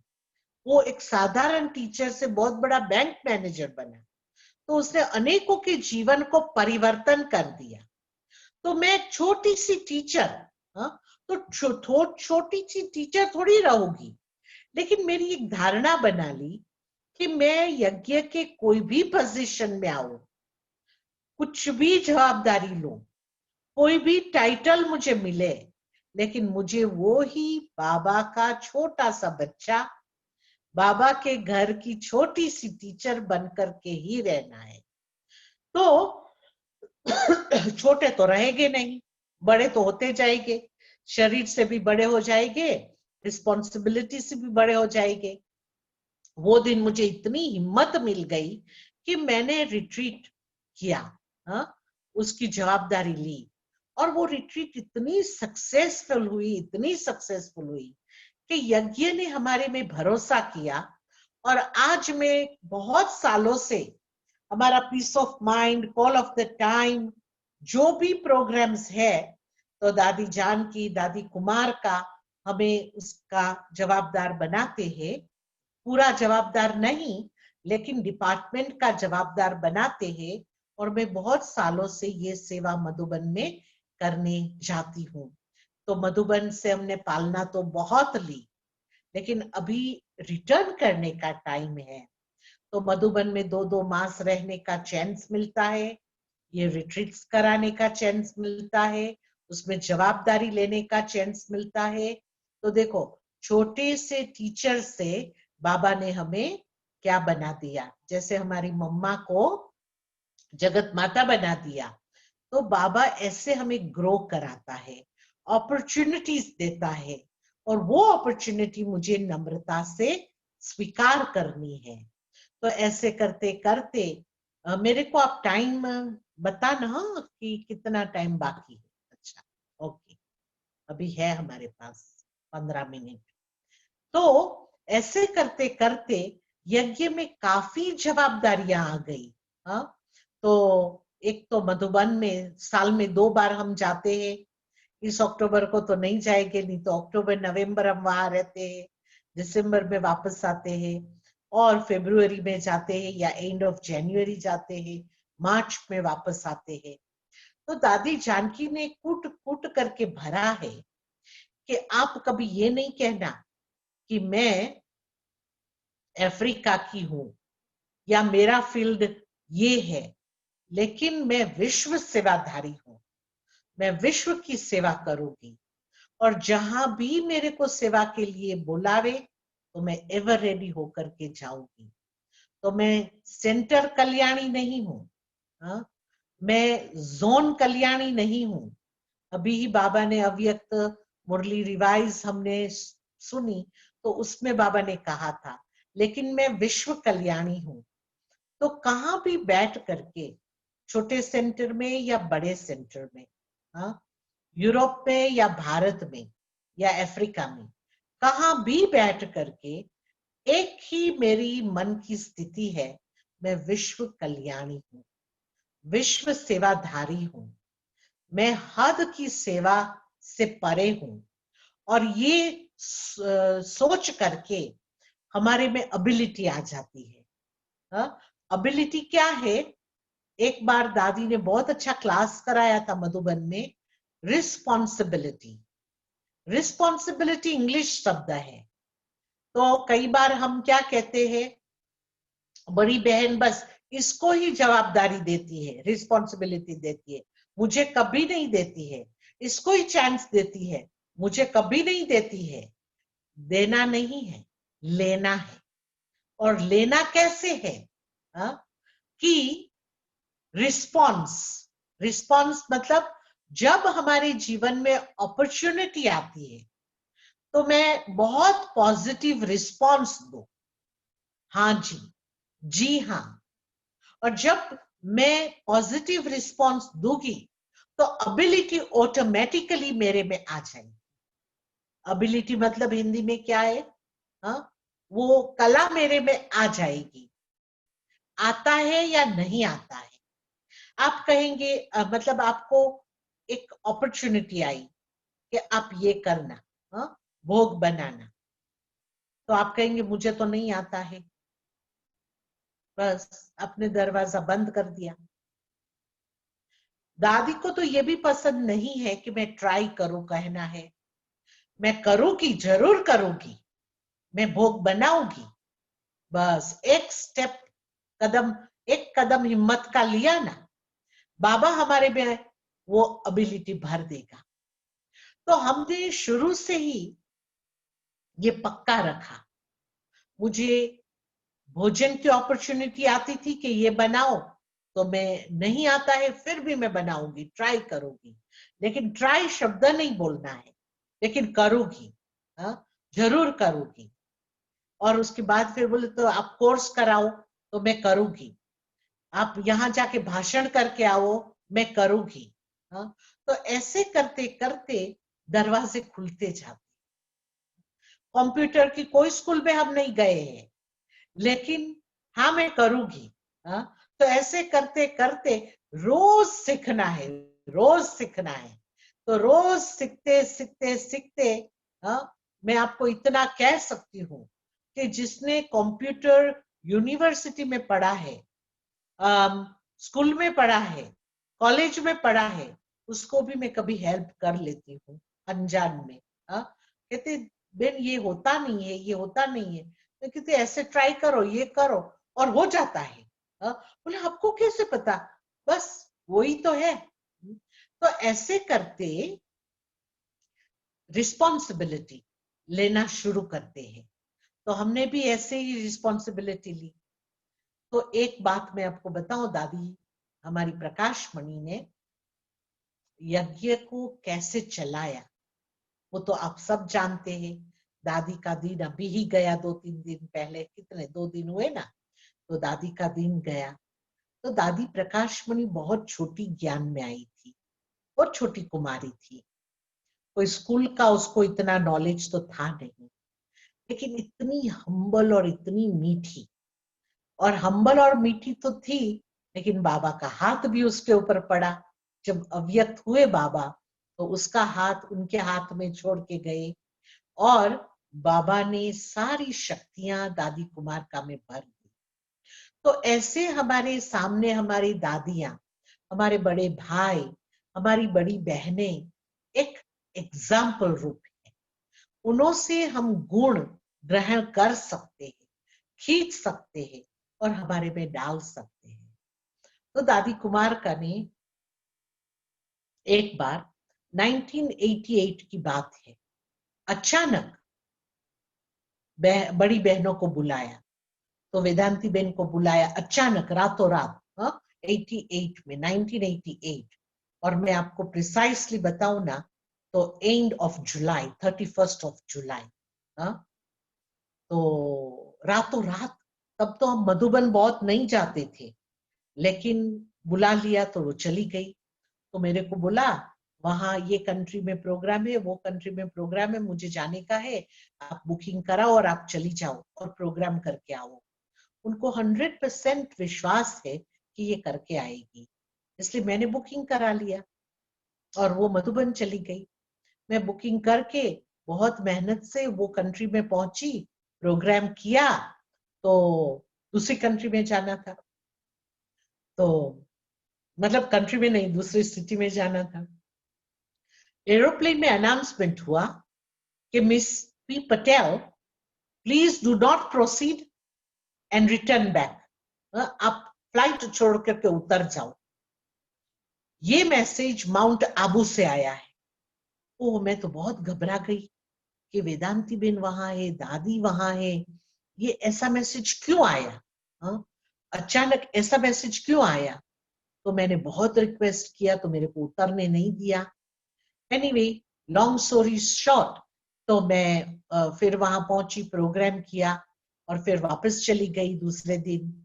तो बहुत महंगी टिकट्स होती है, लेकिन जब मैं वहां पहुंची ना, तो मेरे को न्यूज मिला कि मुझे अभी रातों रात मधुबन जाना है। रात को 8 बजे इंडियन हाई कमीशन का घर है, जाके वीजा लिया। तब तो ओसीआई नहीं था, और वीजा लेकर के मैंने रात की फ्लाइट, मिडनाइट की फ्लाइट ली और मैं मधुबन 7 अगस्त 88 को पहुंची। 7 अगस्त। तो दादी का संकल्प था कि 8 अगस्त 1988 को ये ग्रुप पहुंच जावे। मुझे पता थोड़ी था क्यों बुलाया, मुझे पता थोड़ी था कि 888 क्या करना है। मैं तो 7 अगस्त को पांडव भवन पहुंची रात को 11 बजे। तो पता चला न्यूयॉर्क से भी बुलाया, लंदन से भी बुलाया, ऑस्ट्रेलिया से भी बुलाया और अफ्रीका से भी बुलाया। और वेदांती बेन ने मेरे को रूम में रात को, आधी रात को सारा ब्रीफिंग किया। मैं कुछ नहीं बोली तब तो, लेकिन दूसरे दिन जब हमको मीटिंग में बिठाया गया तो रूम में मेरी नजर पड़ी, और नजर में मैंने देखा, मैं ज्ञान में तो बड़ी थी, लेकिन फिजिकल बॉडी में मैं सबसे छोटी थी, सबसे छोटी। और मुझे बहुत शौक लगा कि अभी मैं क्या करने वाली हूं यहाँ। तो फिर दादी जानकी ने पूरा समझाया कि आज तक यज्ञ एक परिवार के रूप से चल रहा था और परिवार कब बड़ा हो गया पता ही नहीं चला, और अभी इतना विस्तार बढ़ गया है कि भारत में भी आप लोगों ने देखा विंग्स बनाए, जोन तो बहुत सालों से थे, बाबा अव्यक्त हुए उसके बाद जोन थे, और जोन इंचार्ज और सब जोन इंचार्ज और फिर विंग इंचार्ज, कोऑर्डिनेटर, क्योंकि सेवा का भी बहुत विस्तार है तो विंग के भी कोऑर्डिनेटर है। तो ऐसे करते सारे डिपार्टमेंट्स बना लिए ताकि जवाबदारी एक के ऊपर न हो लेकिन अच्छी तरह से हम निभा सके। तो ऐसे ही फॉरेन में दादी ने ग्रुप बनाया और वो ग्रुप का नाम था आरसी ग्रुप। आरसी ग्रुप मतलब रीजनल कोऑर्डिनेटर्स ग्रुप। तो विश्व भर में आप लोगों ने देखा होगा कि 5 कॉन्टिनेंट हैं। 5 कॉन्टिनेंट में भारत को तो एक कॉन्टिनेंट अलग ही समझ लेते हैं क्योंकि हमारा विस्तार भारत में बहुत है, तो इंडिया को एक अलग बना देते हैं। उसके अलावा एशिया है, अमेरिका है, यूरोप है, अफ्रीका है और रशिया है, तो CIS है।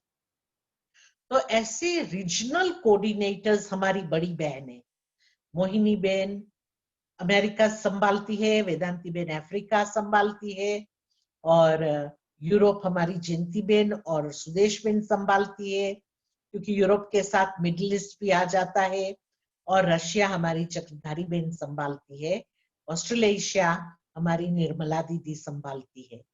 और उनके असिस्टेंट हम लोगों को भी 7 अगस्त को मधुबन अचानक बुला लिया और हम पहुंच गए, और दादी ने इतनी रिस्पॉन्सिबिलिटी हमारे ऊपर रख दी, कोऑर्डिनेटर मतलब क्या बोलते हैं, आरसी मेन हेड आरसी और असिस्टेंट।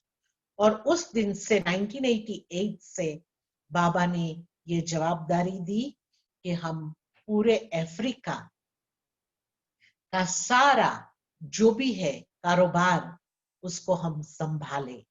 नेचुरली हमारी छत्र छाया तो है ही, हमारी बड़ी बहन है, लेकिन फिर भी बड़ी बहनों की भी एज हो रही है और हमें ग्रो होना है। तो एक छोटी सी टीचर से बाबा ने इतनी सारी जवाबदारियां कब दे दी वो पता ही नहीं चला। और नेचुरली जैसे मैंने शुरू में ही आपको बताया कि जब जवाबदारियां आती है तो एक नम्रता बहुत आती है। क्यों नम्रता आनी चाहिए कि जो वृक्ष बहुत फल लेके बैठा है, बहुत फ्रूट होता है, वो झुक जाता है। जो वृक्ष के ऊपर कोई फल नहीं है वो सीधा सीधा रहता है, थोड़ा हवा आई और वो टूट जाएगा, लेकिन जिसके ऊपर बहुत फल होते हैं तो वो झुक जाता है। तो बाबा ने हमें झुका दिया, इतना झुका दिया, लेकिन हाँ लव और लॉ का बैलेंस तो रखना ही है। बहुत फल आ गए इसलिए चिड़िया चुग गई और माया आपको खा गई, ऐसा भी नहीं, कि इतने मीठे बन जाओ कि माया आपको खा जावे और आपके जीवन में ये सब बातें आ जावे, ऐसा भी नहीं। लेकिन दोनों का बैलेंस, तो लव और लॉ का बैलेंस रखना बहुत बहुत जरूरी है। तो हमारा भी लव और लॉ का बैलेंस बहुत कॉन्शियस है। हम मधुबन में चलते हैं, सेवा के फील्ड में जाते हैं, तो मैं लॉफुल भी लगती हूँ तो मैं लवफुल भी लगती हूँ। लोगों को लॉफुल में ये लगता है कि ये बहन से बात करे या नहीं करे, ऐसा लगता है, पता नहीं वो कैसा जवाब देगी। और लवफुल भी हूँ कि हम बहुत ही प्यार से आत्माओं की पालना करते हैं। तो बाबा ने ये दोनों कलाएं दी है। हमारा सनगप्पा भाई तो मुझे बहुत अच्छी तरह से जानता है, लेकिन सोमप्रभा बेन का भी इतना तो परिचय हम लोगों को नहीं है एक दूसरे का, लेकिन उन्होंने भी अफ्रीका के इंडियन ओशन में सेवा दी है, शुरू में बहुत अच्छी सेवा दी है, तब से हम जानते हैं। दिल्ली में साथ में थे, फ्यूचर ऑफ पावर में, पता नहीं उनको याद है या नहीं। तो तो ऐसे करते बाबा ने हमें ये सेवा के फील्ड पे बिठाया है।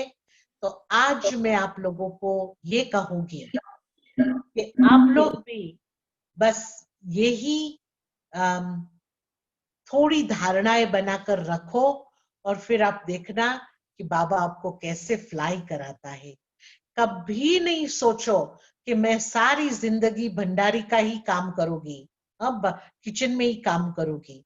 कभी नहीं सोचो कि सारी जिंदगी मुझे बसों में धक्का ही खाना पड़ेगा।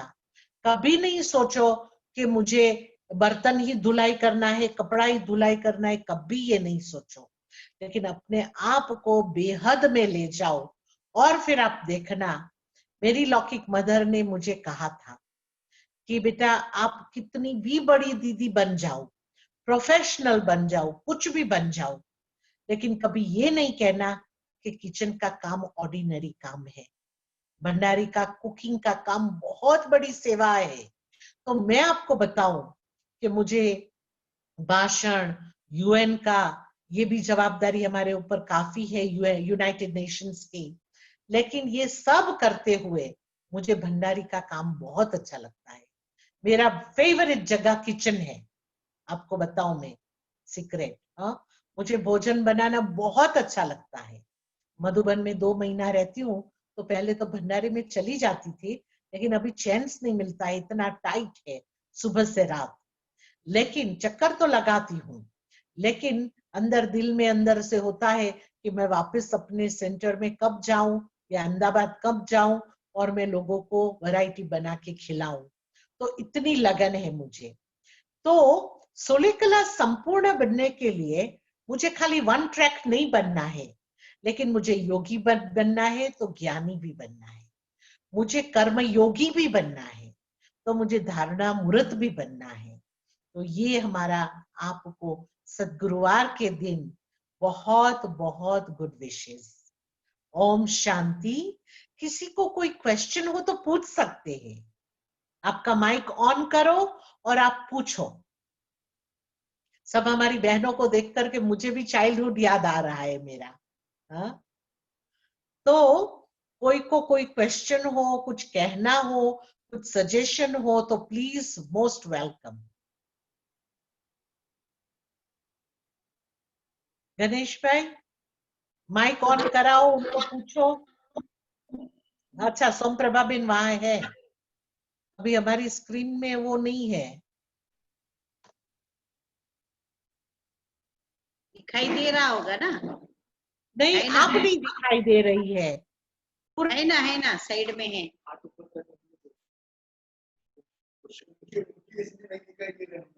अच्छा, उनके इसमें नहीं दिखाई दे रहे बोल रहे हैं ना।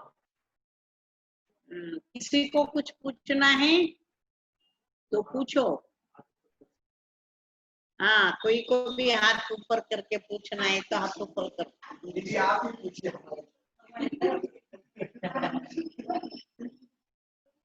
अच्छा, सभी बोल रहे हैं, सुनाई दे रहा है? प्रतिभा बेन, आपका नहीं आ रहा है आवाज। ओके, बोलो। सभी बोल रहे हैं सबके तरफ से, मैं ही आपको पूछूं? हाँ जी, पूछो पूछो। तो हाँ, तो वर्तमान समय पर जो परिस्थितियां हैं उस अनुसार आपका विशेष पुरुषार्थ क्या है जो हम सबको भी उनके उसके द्वारा प्रेरणा मिल सके? अच्छा, तो मैं आपको बताती हूँ कि मैंने बताया ना कि हमारी सरेंडर लाइफ में मेरे पास कोई भी एक सेंटर नहीं है।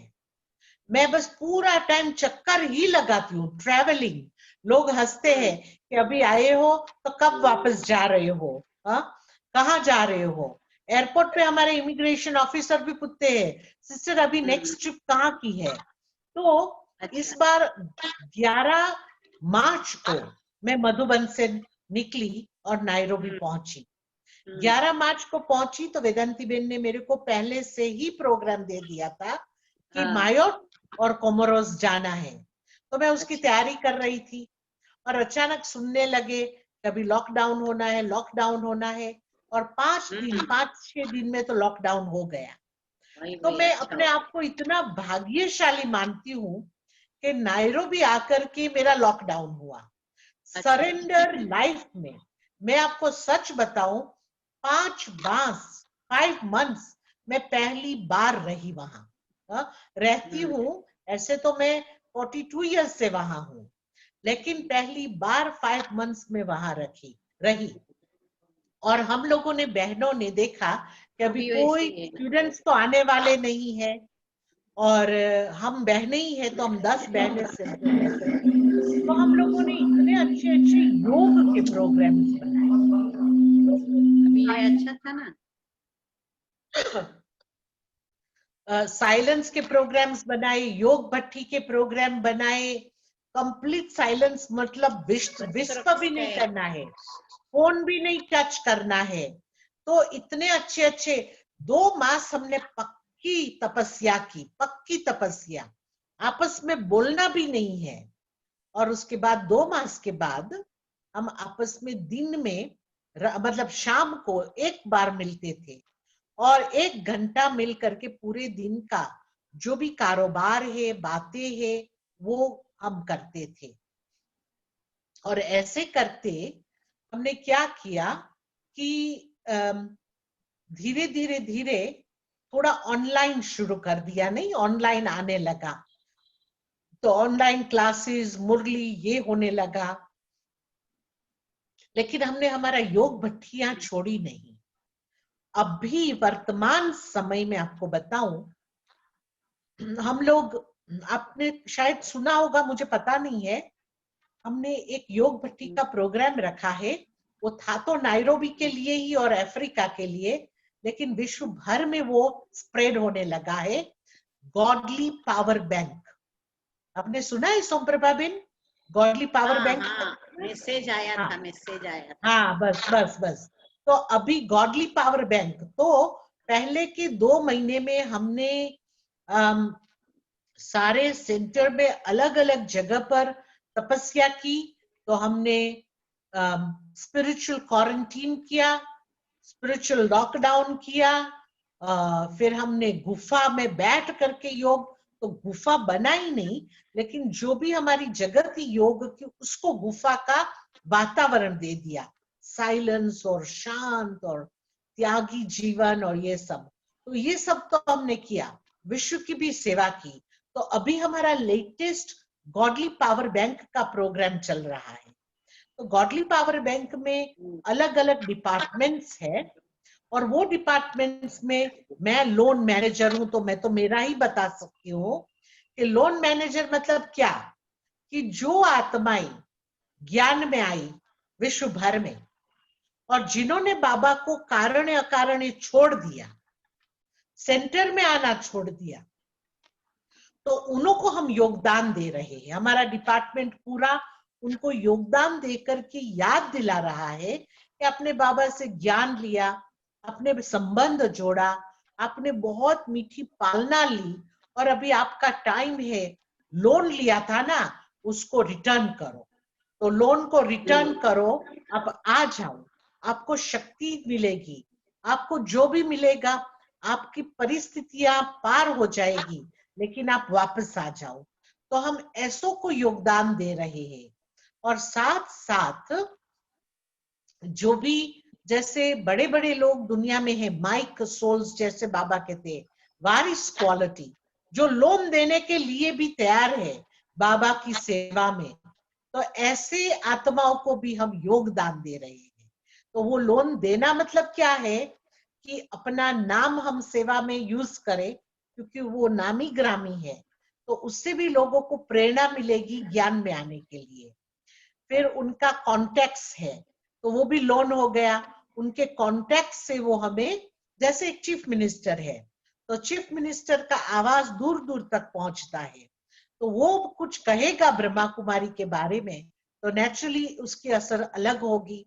तो इस प्रकार से हम वारिस क्वालिटी आत्माओं को भी योगदान दे रहे हैं, अलग अलग रूप से तपस्या कर रहे हैं। तो हम पूरे दिन में जितने भी घंटे योग करते हैं वो लिखते हैं 30th तक, और फिर बाबा को वो आवर्स भेजेंगे। तो ये मैं आपको बताऊं, मेरा पर्सनल ये धारणा की बात है कि मैंने चारों ही सब्जेक्ट पर अटेंशन दिया था, लेकिन चारों ही सब्जेक्ट में अटेंशन देना वो अलग बात है और उसमें लवलीन होना वो अलग बात है। तो मैं आपको बताऊं, विधि पूर्वक मैं योग करती थी, अमृत वेला योग, हम हमारा नुमा शाम का योग भी मिस नहीं करते, हाँ अमृत वेले का भी योग मिस नहीं करते। मुरली से पहले 20 मिनट आधा घंटा योग करना ही है। ऐसे नहीं छोटी बहन योग करा लेवे और फिर हम मुरली पढ़ने चले जावे, नहीं, हम करेंगे योग फिर मुरली सुनाएंगे। तो ये करते थे, लेकिन ये 5 महीने में ऐसी लगन लग गई है याद की कि मैं इंग्लिश में कहूँ ना, I have fallen in love with योग, फॉलन इन लव विथ बाबाज याद। हाँ, कि अंदर से तड़प होती है कि कब मैं फ्री हूं और मैं योग में बैठ जाऊं, कब मैं फ्री हो जाऊं और योग में बैठ जाऊं। तो ये एक लगन लग गई। तो ये समय जो अभी है, कोई भी समय हमेशा नहीं रखा। साकार बाबा का समय भी हमेशा नहीं रहा, दादियों का समय भी हमेशा नहीं रहा, बाप दादा का समय भी हमेशा नहीं रहा, और ये कोरोना पेंडेमिक भी हमेशा नहीं रहेगा, ये ऑनलाइन सेवा भी हमेशा नहीं पेंडेमिक तो रहेगा। कम हो गया अभी। हाँ, तो क्या है कि अभी जो हमें ये गोल्डन अपॉर्चुनिटी मिली है, वो अपॉर्चुनिटी को हम ग्रैब कर लेवे, हम उसका सुख ले लेवे, और आगे का जो भी सेवा और जो भी होगा उसके लिए तैयार हो जावे। तो ये है हमारा अभी का पुरुषार्थ। अच्छा, हमको भी प्रेरणा मिल गई। वैसे तो कि आप लोग भी मेंबर बैंक के बन सकते हैं। नायरोबी में आपका नाम भेज दो, डिपार्टमेंट कौन से डिपार्टमेंट में आपको सेवा देनी है वो भेज दो, और आपका फोटोग्राफ भेज दो और व्हाट्सएप, तो आप वो बैंक के मेंबर बन सकते हैं। सबको ओपन कर दिया है। ओम शांति। ओम शांति। वैसे योगदान करने का जो आप लोगों ने पावर ऑफ बैंक का ये किया है, हाँ खोला है खाता, जी, तो उसमें हम लोग भी अपना योगदान का एक आधा 1 घंटे का कोई योगदान कर सके तो वो टाइमिंग आपको लिख करके हम भेज देंगे। और हम मेरे वहाँ को मैं है ना दूसरी कंट्री में हूँ, सारा कोऑर्डिनेशन नायरोबी से हो रहा है। सनगप्पा हाँ, भाई के ठीक है। पास सब कांटेक्ट है, तो नायरोबी अच्छा, ऑफिस को भेज दो। हाँ मेरे पास आपके पास है? हाँ, ठीक है। सब है उसके पास। संगप्पा भाई के थ्रू हम भेज देंगे। हाँ बस बस किन बस। किन को इच्छा है तो पूछ करके फिर मेरा तो मैं भेजूंगी, संगप्पा भाई का संगप्पा भाई भी भेजेगा जरूर। तो हाँ फिर हम और भी कोई ऐसे इच्छुक है तो हाँ फिर पूछ करके भेज देंगे। जी जी, तो बहुत ये अच्छा बहुत अच्छा विशेष काम है। हाँ तो बहुत सुंदर आपके द्वारा हमें क्लास सुनने को मिला और बहुत से आपके अनुभव युक्त प्रेरणाएं मिली। तो किस प्रकार से बाबा किन किन आत्माओं के अंदर क्या क्या विशेषता भरे हैं, तो ये आज आपके द्वारा सुनने को मिला, समझने को मिला। वैसे तो मैं जब मॉरिशस में थी तब से लेकर के आपका परिचय है, तो भले मॉरिशस में शायद आप नहीं पहुंची होगी, परंतु मधुबन में हम लोग मिलते थे। तो फिर जब आप नैरोबी में जाती थी उस समय पर भी मधुबन में जाते आते टाइम पर भी मुलाकात होती थी। तो इस प्रकार से उस समय से परिचय है। परंतु इतना डिटेल में जो आज हमने आपके बारे में और अफ्रीका कॉन्टिनेंट के सेवा के बारे में जो हम डिटेल में सुने, तो ये आज हमको बहुत अच्छा लगा।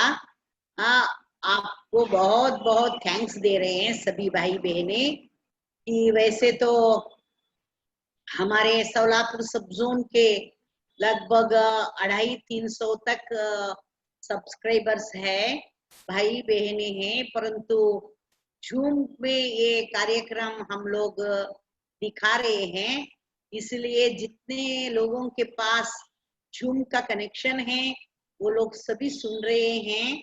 बहुत अच्छा लग रहा है। बाद में ये यूट्यूब में जाएगा तो उसके बाद में सभी अन्य भाई बहनें भी ये आपके अनुभव के और वर्तमान समय के पुरुषार्थ के विशेष क्लास को जरूर सुनेंगे। ये हम सबको फिर से यूट्यूब में कनेक्शन भेज करके, लिंक भेज करके उनको प्रेरणा देंगे। तो ऐसे ही बीच बीच में हमारा मुलाकात होती रहे, ऑनलाइन के द्वारा क्यों नहीं हो।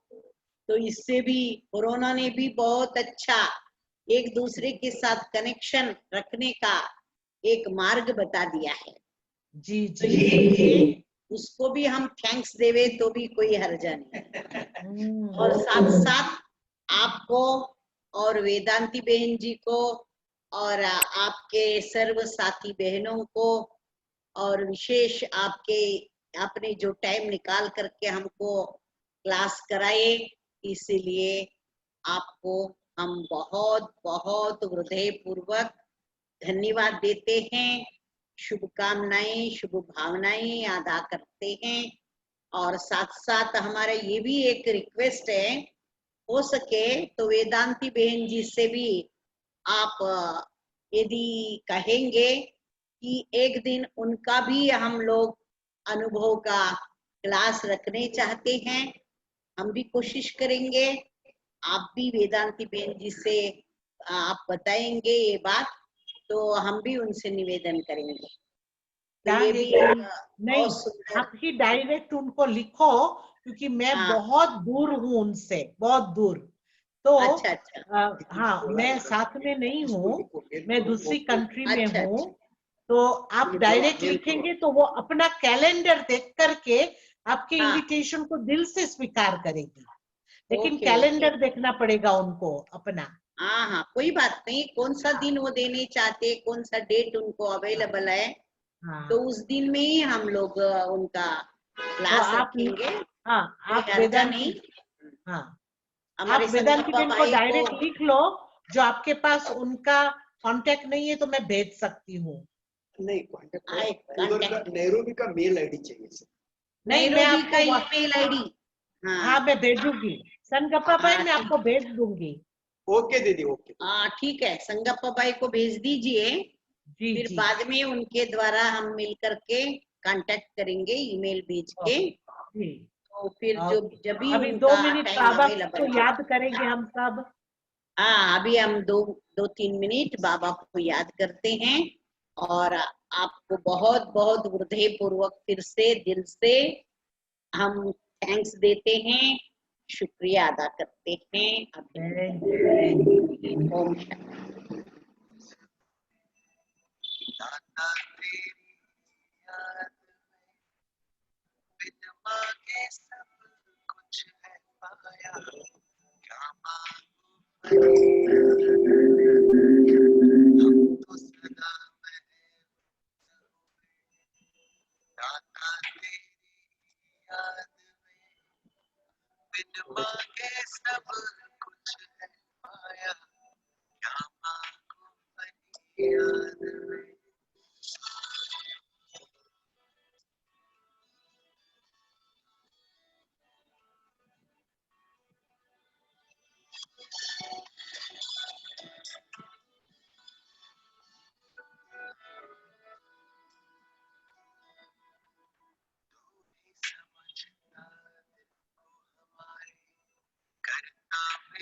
ओम शांति। ओम शांति। ओम शांति। ओम शांति।